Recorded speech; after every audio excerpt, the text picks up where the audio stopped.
আমার বাবারা, আমার 37 জন রুহানি বাবা ভারত স্বাধীন করেছে।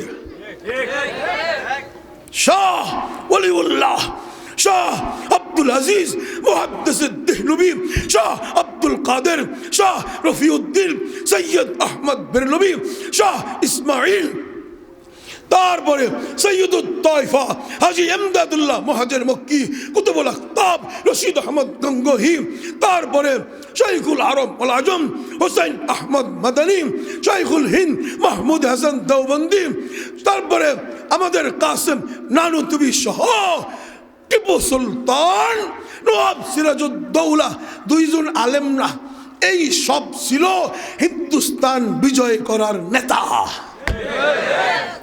মালাউনের বাচ্চা কয় মুসলমান থাকতে পারবে না, মসজিদ থাকবে না, মাদ্রাসা থাকবে না। বাবা রে বাবা, সিন্নি খাইলা কার উসিলায় মোল্লা চিল্লা না। মালাউনের বাচ্চা, ভারতে থাকস, মুসলমানদের শাহাদাতের বিনিময় ব্রিটিশের গোলামি করতি। সব মূর্তি পূজারীদেরকে ব্রিটিশরা কি করতে জানেন? চুল কাটত, নাপিত, ডেরেন সাফ করাইতো। এই মালাউনদেরকে দিয়ে কি করাইতো? ব্রিটিশরা ডেরেন সাফ করাইতো, নাপিতগিরি করতো, আর কি করতো না জানি, আরো এই জাতীয় মানে লাঞ্ছিতময় কাজের এদেরকে দায়িত্ব দিত। কথা বুঝলেন নাই? সেই এরপরে নরেন্দ্র মোদী সর্বোচ্চ চাকরি কি পাইছে? চার দোকান।